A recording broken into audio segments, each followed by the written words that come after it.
happy Monday sa inyo lahat mga tats. So dito po tayo sa pinakamagandang view dito sa Hungary, Budapest. So ito po ay sarap ng barko natin. Ito po ang tinatawag na chain bread. So nakatat tayo na yan sa harap ng chain bread mga tats. Dito sa Hungary, Budapest. Napakaganda. Maganda ng view dito mga tats along the river. So yan ang Prince Palace.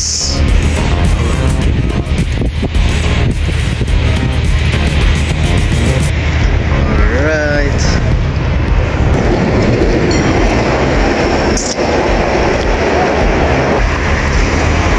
So ito yung tatlo mga tats na reserve din namin. At tabi-tabi rin ang Viking Jar, Timbla, saka Eagle.